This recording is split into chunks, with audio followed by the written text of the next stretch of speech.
June 19th, 1944, Task Force 58, somewhere in the sticky heat of the Philippine Sea. Inside the Fighter Direction Center, radar guys are hunched over those glowing green screens, watching little blobs flicker, enemy planes turning into inbound problems fast. There's a crackly message: submarine USS Albacore just called in, enemy carriers spotted. A ton of them, Japanese, air groups are already in the air. Shit's about to hit the fan. Lieutenant Charles Sims readjusts his sweaty headphones, grabs the radio. 15 U.S. carriers, 15, are about to throw everything they've got into the sky. Lexington, Enterprise, Yorktown, all the big names. None of them really grasp what's coming. Honestly, nobody does. This is about to be the most brutal mismatch in naval air history. The Pacific War was a hell of a teacher. Taught the Americans that Japanese carrier pilots weren't just any old enemies. These guys were flying samurai. Take out those aces, and the carrier fleets themselves turn into fat, slow targets. On the Japanese side, Admiral Jizaburo Ozawa's got his whole punch lined up. 9 carriers: Taiho, Shokaku, Zuikaku, Junyo, Hio, Ryuho, Chitoshi, Chiyoda, and Zuiho, loaded for bear. They've crammed in 430 planes, hoping to smash the American landings at Saipan. Their plan: hit hard with the carrier planes, then let the land-based squadrons from Guam, Rota, and Tinian pile on. Over 500 Japanese aircraft, if you're counting, all supposed to just drown the Americans in bombs and bullets. Admiral Suemu Toyoda running the whole thing isn't exactly subtle. The fate of the Empire rests on this one battle. No pressure, right? Meanwhile, the Grumman F6F Hellcat is tearing through the muggy Pacific air at 380 miles per hour. That huge Pratt & Whitney engine howling, over 12,000 pounds of American steel and firepower, just looking for a fight. Commander David McCampbell, sitting in the ready room on the Essex, is eyeballing the charts. His pilots, 104 of them trained up to kill Zeros and anything else that crosses their path. Each Hellcat's packing 6 Browning 50 cals, hundreds of rounds, and more armor than a small tank. The Japanese Zero's nimble, sure, but the Hellcat's built to take a beating and keep on going. And those machine guns? Just 2 seconds of solid lead, and any Japanese plane's toast. Lieutenant Alexander Vraciu knows all these stats by heart, probably recites them in his sleep. 8 months in combat will do that. He's a DePaul grad, obsessed with energy fighting and deflection shots. For him, air combat's just math: altitude, speed, angle. Get that wrong, you're dead. Get it right, you're an ace. The sheer size of the American force that day, honestly, it's wild. 15 fleet carriers, almost 1,000 planes, nearly half of them Hellcats. Task Force 58 with Vice Admiral Mark Mitcher at the helm is frankly the biggest, baddest carrier group anyone's seen. Ozawa's already outnumbered before the first dogfight even starts. All 430 carrier planes, plus maybe 100 more from land bases. On Taiho, Vice Admiral Ozawa's sweating over his battle plan. 430 planes lined up in waves. His carriers, nearly 65,000 tons of steel, engines humming, all that. Problem is, the best pilots, the ones who survived Pearl Harbor, the Indian Ocean raids, all those early slugfests, they're gone, burned up, shot down, lost to endless attrition. The new guys, they've barely got 200 hours in the cockpit tops. The Americans' rookies have more than 500 hours, plus real gunnery and carrier landing practice.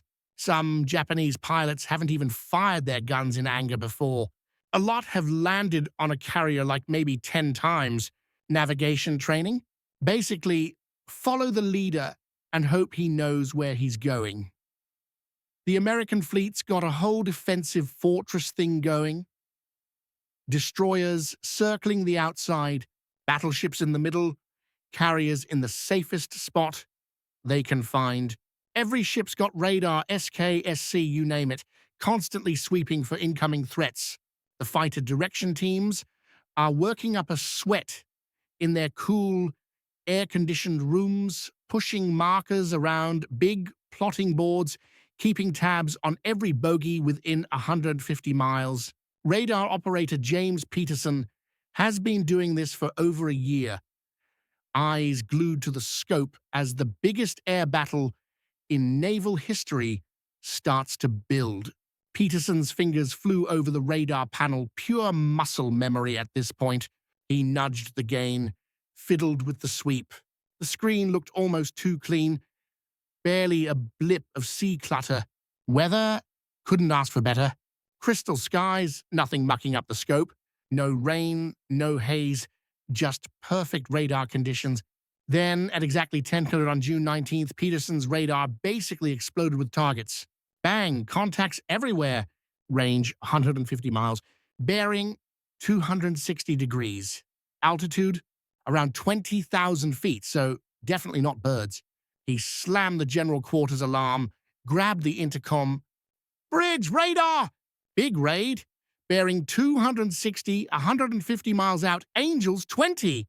Not a ton of time for fancy phrasing.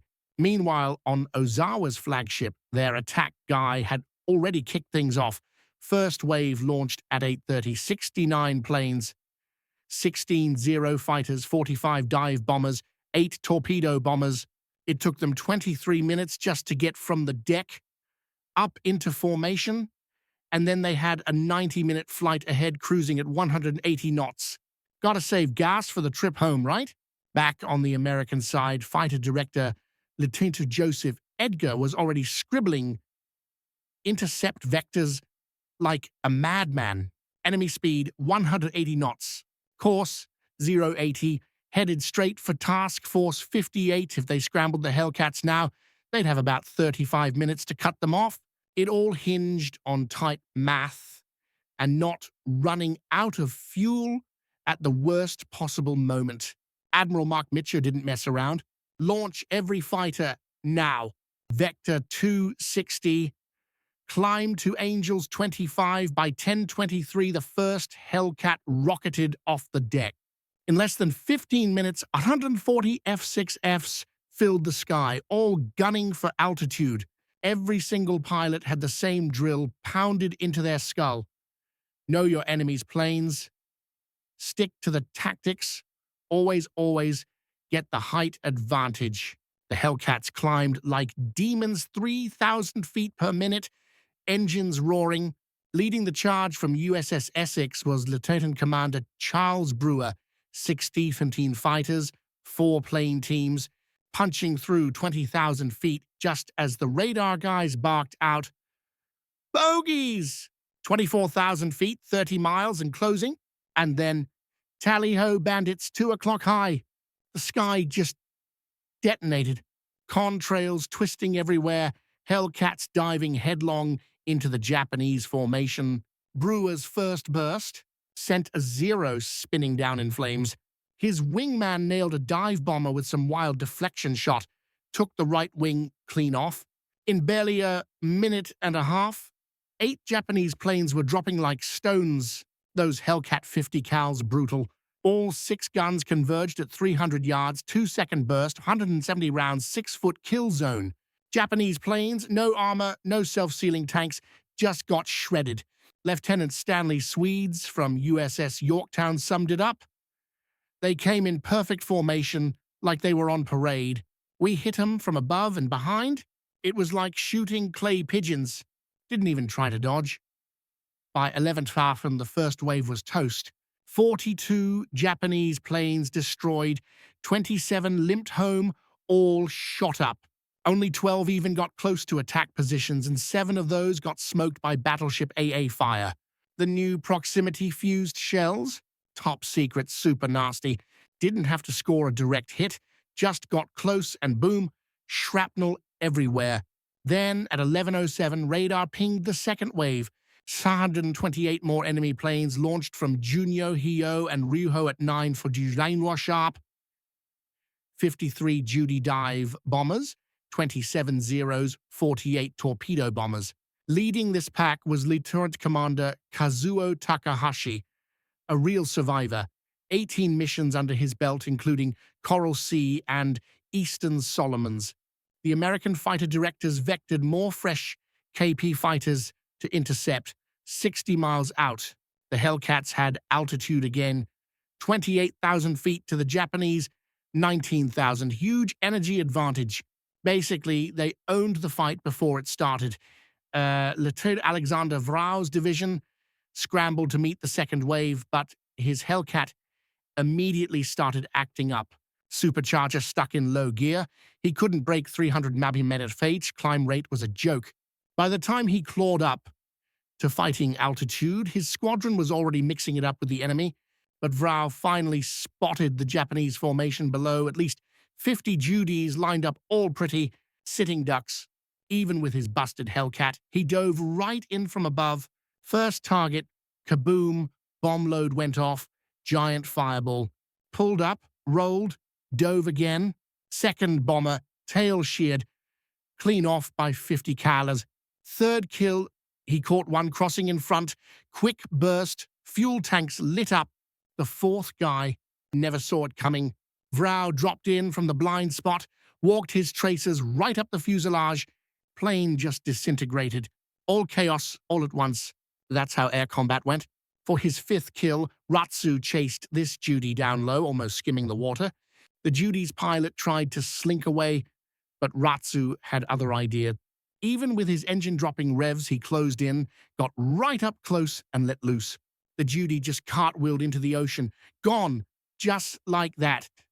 Now the sixth kill, unreal. As Vraciu got ready to fire, the Judy's bomb load cooked off. Kaboom!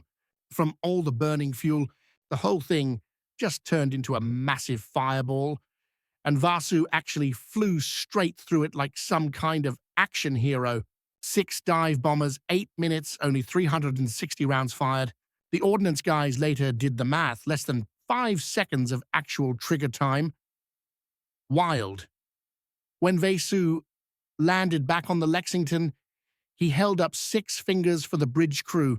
Admiral Mitcher was watching, pretty sure he grinned. Someone snapped a photo and bam, now it's iconic. The second wave, wiped out, lost 97 planes. Hellcat pilots said they bagged 70. Ship gunners took out another 20. Only 31 Japanese planes limped home, most of them barely flying. By June 44, the Americans were just miles ahead. Tech-wise, the gap was huge. The F6F Hellcat, that thing was a beast. 3 years of dog-fighting lessons packed under the hood. That Pratt & Whitney R2800 double wasp engine pumped out 2,000 horsepower easy, 2,200 if you juiced it with water injection. Spun a 3-bladed Hamilton standard prop, constant speed, optimal at any altitude. Could hit 380 meters at 23,000 feet, climb over 3,000 feet per minute, ceiling at 37,300 and tough as nails. Over 200 pounds of armor, bulletproof glass windshield, thick enough to stop a 20mm cannon shell, self-sealing tanks, no more turning into flying fireballs. Total fuel? 250 gallons inside, plus a 150-gallon drop tank if you wanted to stretch it to 1,530 miles. The firepower, chef's kiss, 650 Coral Brownings, 850 rounds a minute each, 400 per gun. That's 2,400 rounds total. Guns were set to converge at 300 yards, so if you got a burst lined up, whatever was in the way was toast. Now compare that to what the Japanese were flying. The Mitsubishi A6M0, loaded at only 6 to 25 pounds, barely half the Hellcat, topped out at 351 EPH, so slower, and basically no armor, no self-sealing tanks. Its 20mm cannons had 60 rounds each, and the 7.7mm machine guns might as well have been shooting spitballs at American planes. The Judy dive bomber, new, fast for Japan, but still vulnerable. One good hit and up she goes. Same deal with the Jill torpedo bomber. Sluggish, unprotected, easy pickings, pilot training, night and day. Japanese pilots before the war got 700 hours before combat. By 44, most newbies had maybe 200, sometimes just 100. Navigation? Meh. Instruments? Forget it. Even formation flying was shaky. Meanwhile, the US had turned pilot training into a full-on industry. 600 hours minimum before you even got near a carrier. Instrument flying, navigation, gunnery, carrier landings, formation tactics, everything drilled in, training bases everywhere. Florida, Texas, California pumping out 10,000 new naval aviators a year. So by 10 a.m., Ozawa throws out another wave, his third. 47 planes from Zuikaku, Chiyoda, and Chitos, the Japanese squadron leaders, already knew things were ugly. Survivors from earlier waves talked about Hellcats everywhere and insane anti-aircraft fire. Didn't matter. Orders were orders. Lieutenant Yoshio Fukumura led 15 Zeros, watching battered pilots stagger back with horror stories. Then the third wave gets picked up on radar at 1 p.m., about 120 miles out. By this point, the Americans had dialed in their interception game. Instead of barreling straight at the Japanese, the KP fighters came in from all sides, splitting up the formations and keeping them from helping each other. Commander William Dean from the Hornet led 20 Hellcats, coming in high from the sun.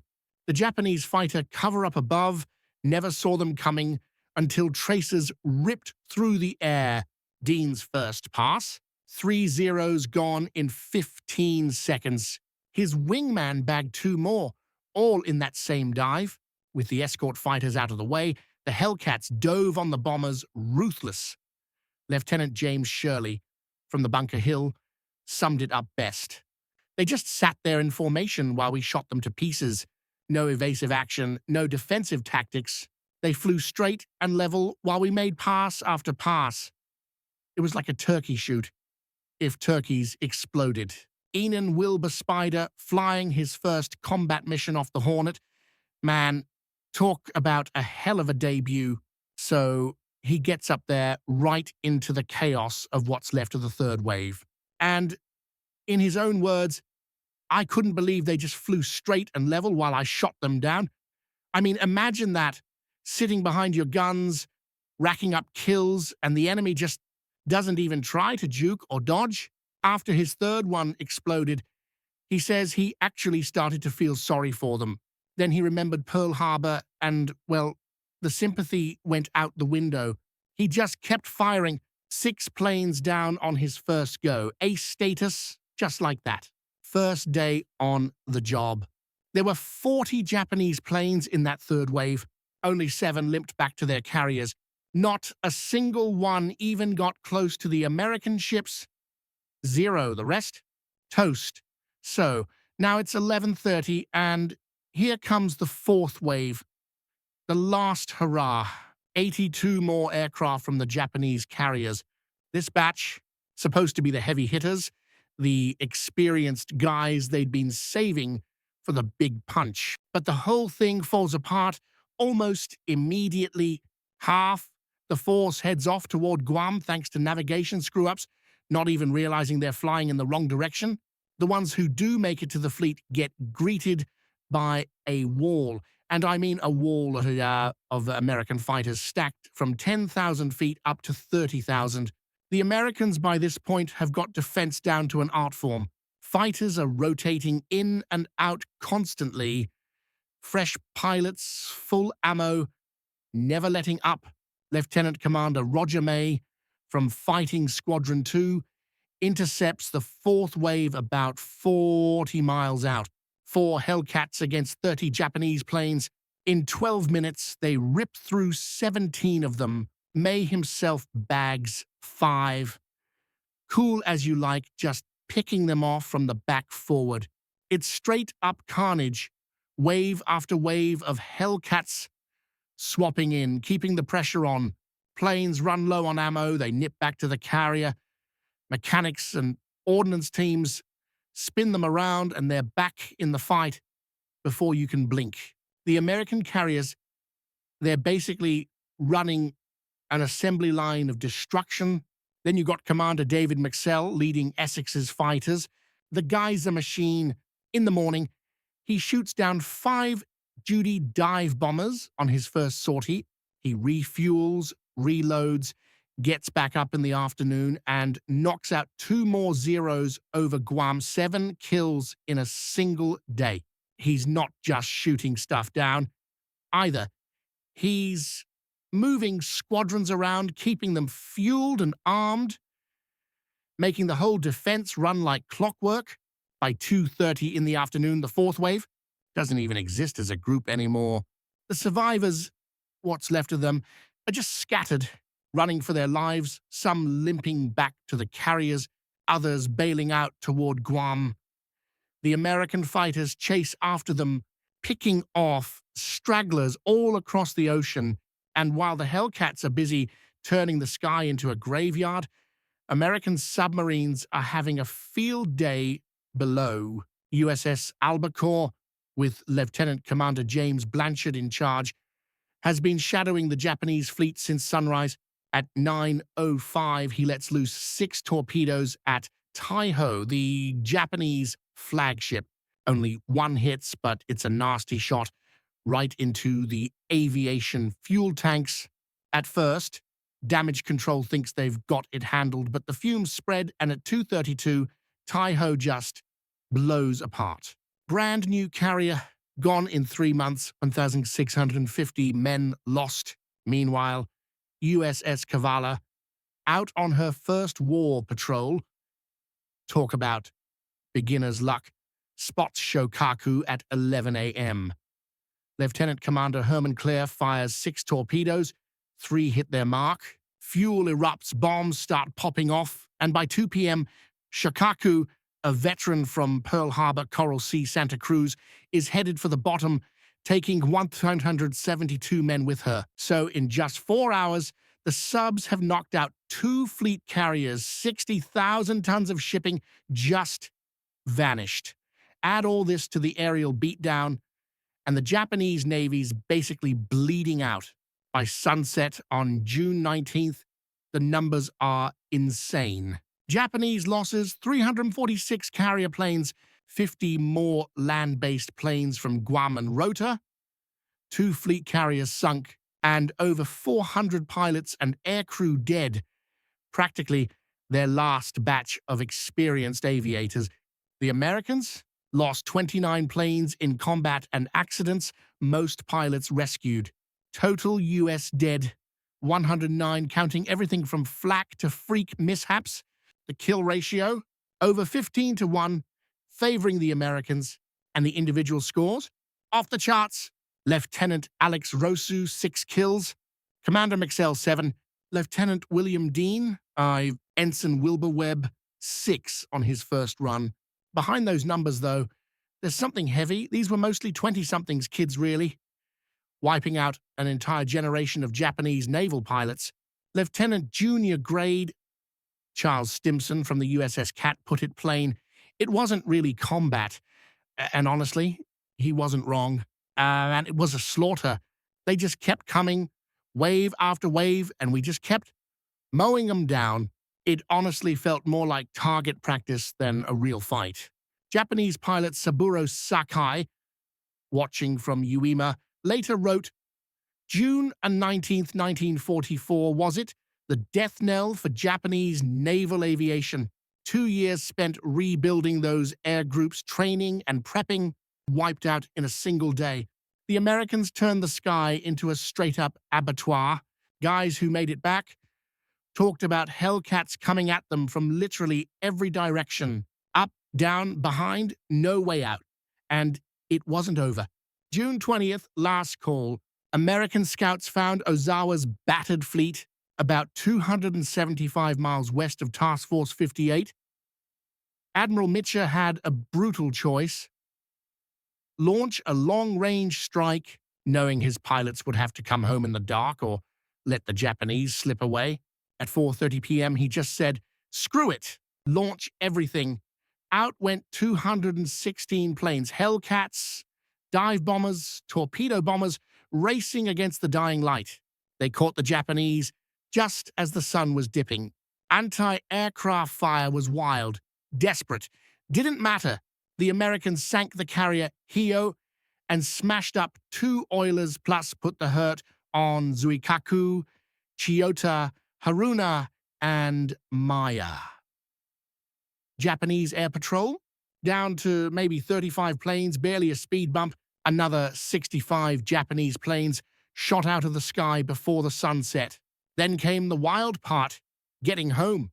These guys were flying on fumes, pitch black ocean below, most never having landed a carrier at night in their lives. Radio chaos, everyone begging for bearings, just trying to find any ship. That's when Mitcher made the call. Folks still talk about, turn on the lights. Every ship in the task force lit up, searchlights shooting straight up, running lights blazing, flight decks outlined like Christmas. Sure, it made them sitting ducks for submarines, but he wasn't about to let his boys die lost at sea. Destroyers fired star shells to mark the way, cruisers flipped on their own searchlights. The whole ocean glowed like a floating city just to guide those exhausted pilots home. Landings were chaos. Planes touched down on any deck with space. Some ran out of gas and ditched next to destroyers. Damaged birds crash-landed and crews shoved them overboard to make room for the next guy. They lost 80 planes to fuel and crash, but rescue teams hustled. Destroyers scooped up pilots minutes after they hit the water. Only 49 airmen didn't make it back. Considering the madness, pretty damn incredible. That whole scrap got nicknamed the Great Marianas Turkey Shoot by the American pilots, and for good reason. It stomped Japanese carrier aviation into the dirt. In just 2 days, Japan lost around 480 planes, 3 carriers, 2 oilers, and, more importantly, almost all their seasoned pilots.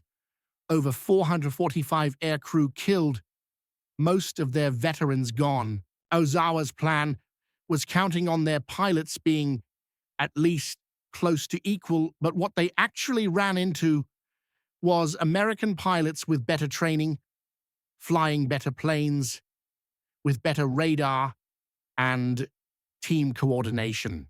The gap was now a canyon. The Marianas fell to the Americans in weeks. From there, B-29s started launching from Saipan, Tinian, and Guam, and Japan was now in the crosshairs for non-stop bombing. November 44, those raids started, and it was the beginning of Japan's cities and factories getting flattened. Japan tried one last carrier operation at Leyte Gulf 4 months later.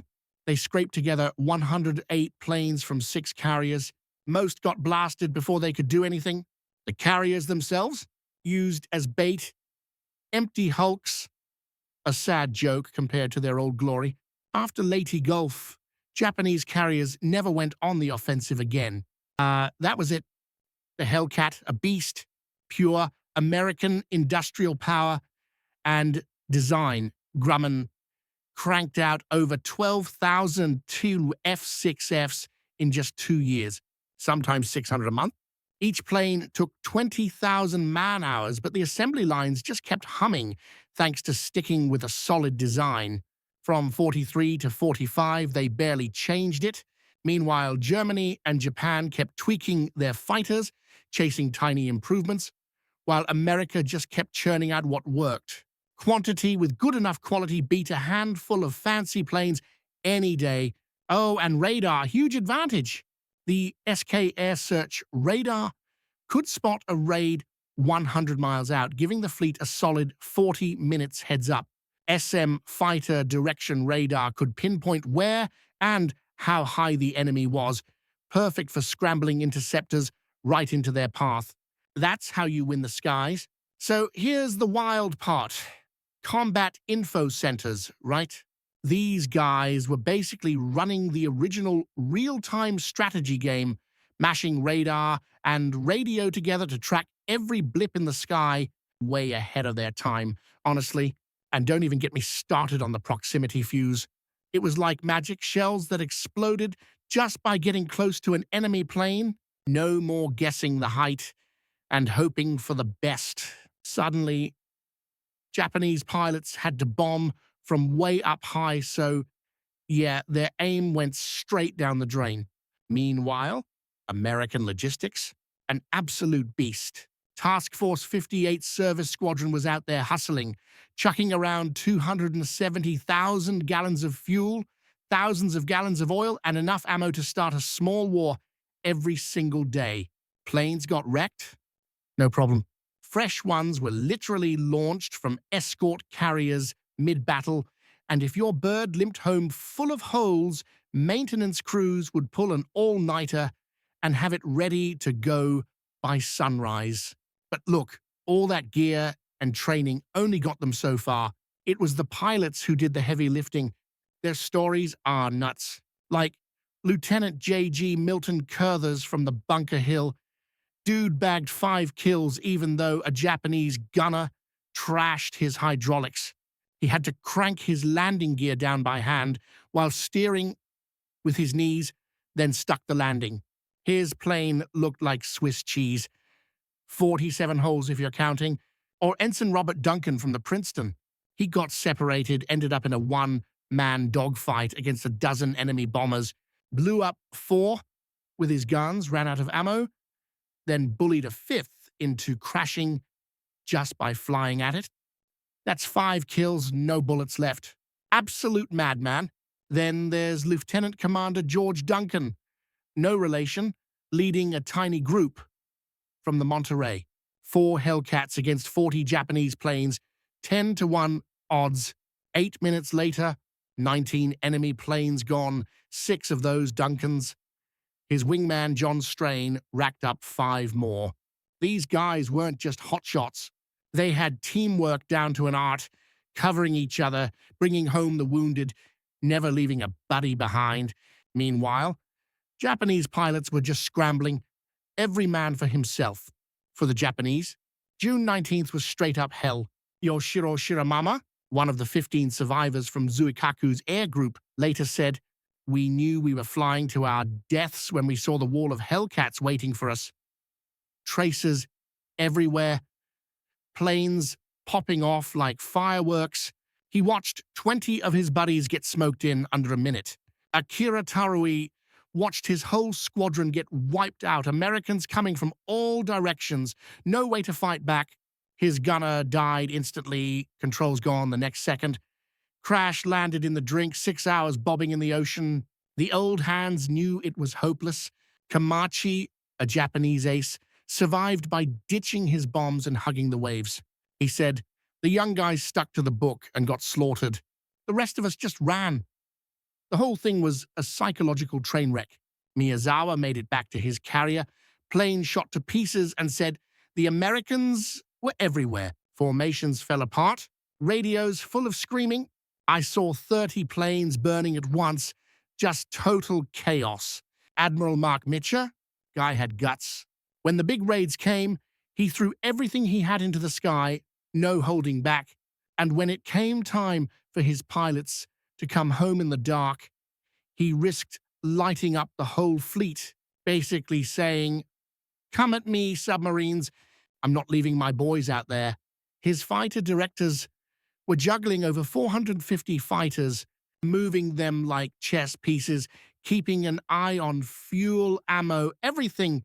The whole system just clicked. It worked. And that's how you win a battle. Admiral Raymond Spruance, yeah, folks always spell it wrong, got flack for not chasing Ozawa's fleet harder. Some armchair admirals still whine about it, but his real job? Keep the Saipan invasion boys safe. No way was he going to risk a bunch of vulnerable transports just to rack up a few more sunk carriers. He played it careful, maybe too careful for some, but hey, the 50,000 troops ashore needed their ammo and beans. You lose that supply line, the whole thing collapses. Ozawa, for his part, pulled off a surprisingly sharp retreat considering the mess he was in. Dude's flagship, Taiho, was sinking, so he hopped over to Haguro, then Zuikaku, kept the chain of command alive, even as his fleet was falling apart. His after-action report? Brutally honest. The Americans' fighter control and pilot skill blew their minds. Japanese training just wasn't cutting it anymore. And it wasn't just pilots up there duking it out. Thousands of sailors worked like maniacs behind the scenes. Plane handlers, those guys, danced around on flight decks, moving planes like chess pieces. Ordnance teams loaded literal tons of ammo, millions of rounds, hour after hour, no break. Mechanics patched up shot-to-hell planes between sorties, sometimes with nothing but hope and duct tape. Landing signal officers, absolute legends waving in crippled birds, sometimes with pilots bleeding out or engines spewing oil. Roberto Martinez, an aviation machinist from the Lexington, remembered it like this. We turned him around in 12 minutes. Refuel, rearm, fix the engine, slap some fabric over bullet holes, send them up again. 20 hours straight, nobody griped. We knew the pilots needed us. That's grit right there. And the firepower. Insane. Task Force 58 alone cranked out over 2.4 million rounds of 50 Andy cal on June 19th. At peak, ordnance teams were shoving 15,000 rounds an hour onto planes, non-stop, like a conveyor belt from hell. Docs and medics worked miracles too. Flight surgeons patched up wounded pilots between missions, sending some back up the same day. One pharmacist's mate on the Enterprise even did emergency surgery on a pilot whose foot was half gone. Guy was flying again 3 weeks later, prosthetic and all, hardcore rescue crews. They were on it. Destroyers, subs, float planes. They scooped up downed aviators sometimes within minutes. Sometimes they even plucked guys out of Japanese-controlled waters. Talk about nerves. And let's not forget the code breakers. American signals guys had already cracked the Japanese plans weeks before the battle.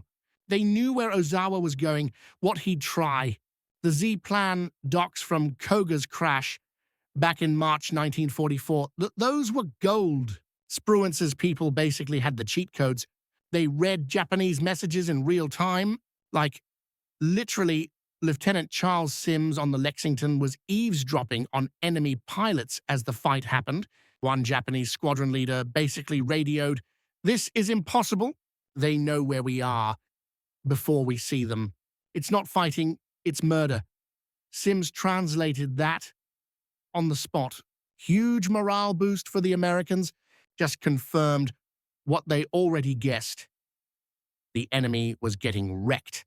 Tech edge? Oh man, the US had already dissected captured Zeros, figured out every trick, every flaw, training programs drilled pilots on how to take them down.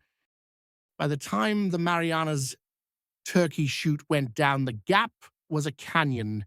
Japanese carrier air groups, 2 years rebuilding gone in 8 hours. Poof! Stats! Here's the kicker. US factories cranked out 36,000 combat planes in 44. Japan, barely 13,000. And most of those were junk, built out of whatever scraps they could find. American pilot schools pushed out 65,000 aviators.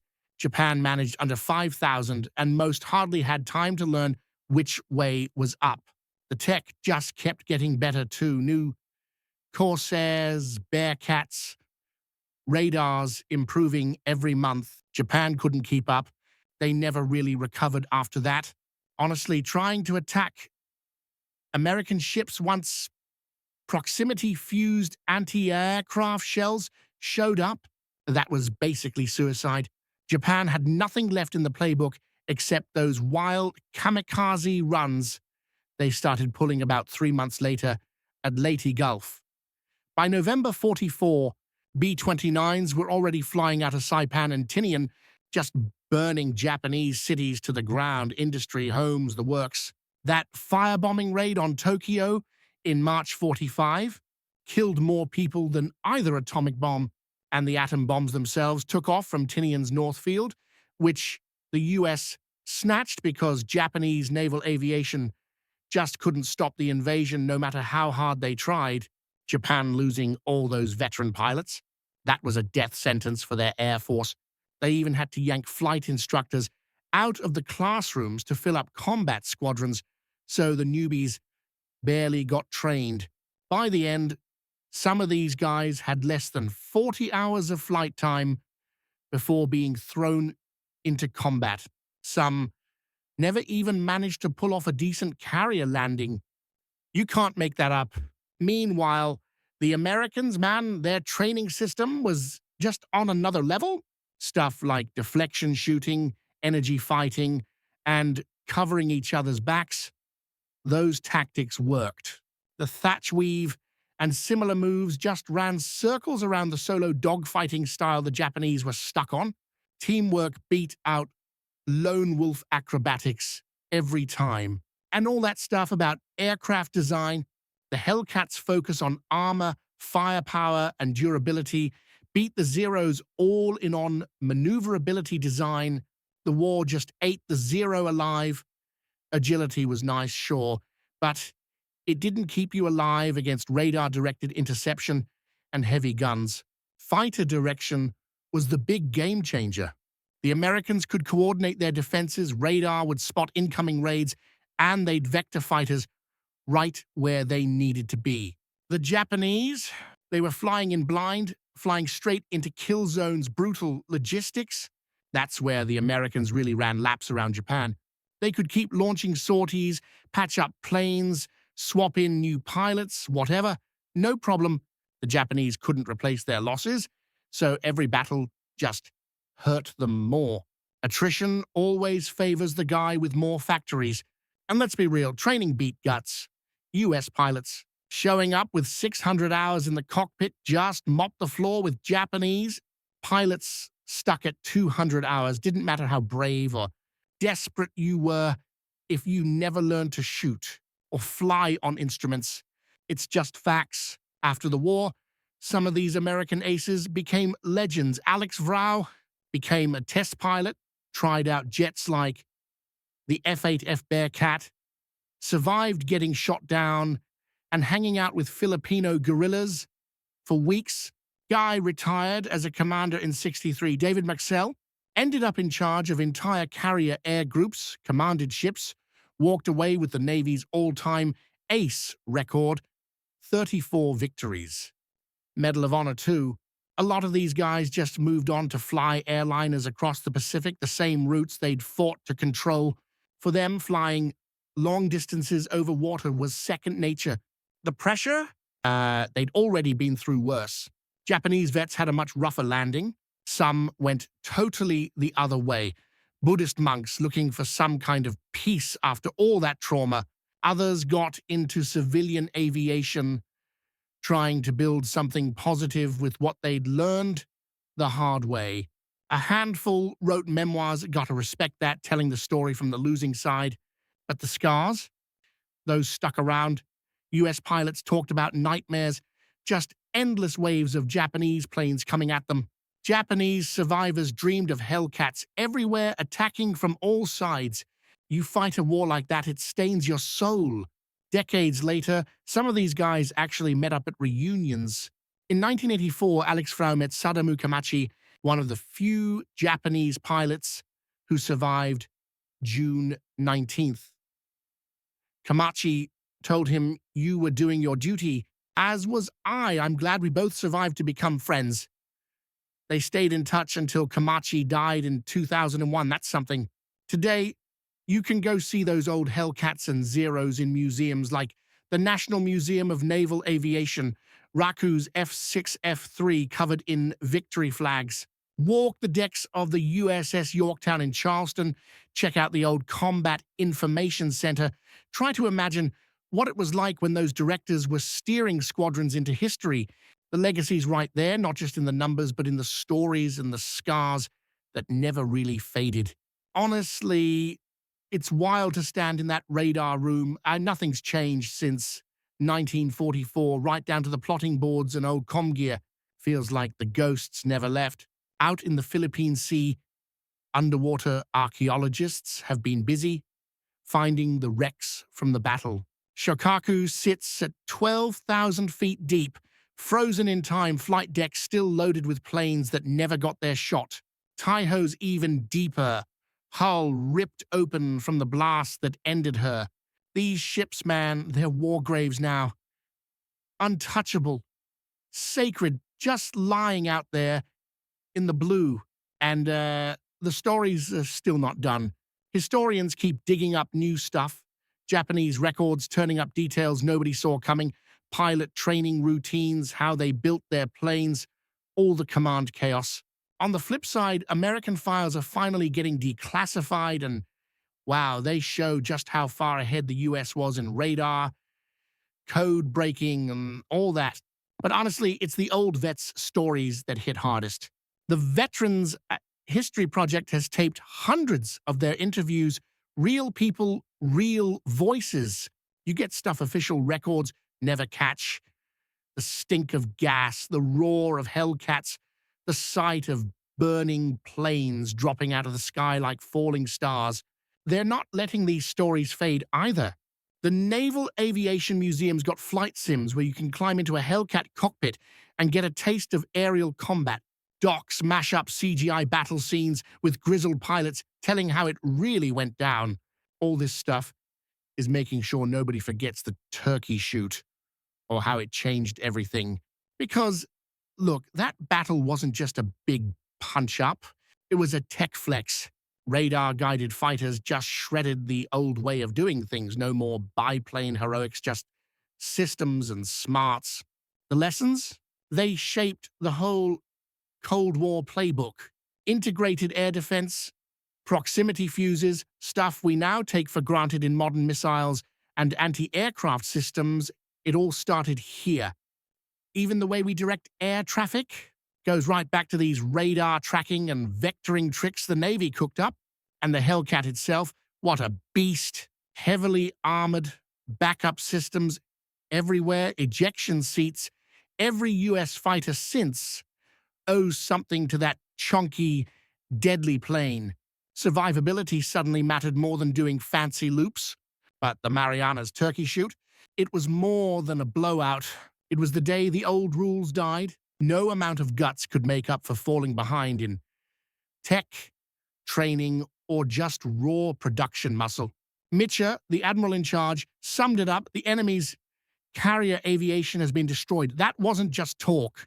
In 12 hours, Japan's naval air power basically vanished. 3 carriers at the bottom, hundreds of planes and air crews lost forever. After that, Japan's hopes for a miracle win? Dead in the water. Their carriers were done, their skies wide open for the bombers that would finish the job. So, yeah, the Turkey Shoot wasn't just another fight. It was the moment when being better organized, better trained, and just plain better equipped meant you couldn't lose. The whole samurai pilot legend? Over. Replaced by a world where systems, not swords, decide who wins. People still remember the third Alexander Vraciu flashing 6 fingers to Admiral Mitchell, 6 kills, 1 day. It's got that Top Gun vibe to it, pure swagger. But behind that, it was American pilots in American planes with the whole American machine behind them, smashing what the Japanese threw at them. The Hellcat earned its name all right, brought hell down on anyone who messed with the US Navy. 8 hours later, the Pacific War had flipped. The so-called aluminum tank proved it, surviving and hitting heartbeats, fancy flying every time. June 19th, 1944, that's the day Japan lost its carrier edge and America started running the skies for good. And honestly, every carrier that sails today still follows that playbook. Man, the stuff that went down over the Philippine Sea, that wasn't just some textbook dogfight. It was a masterclass in what happens when training, tech, and just plain better planning come together.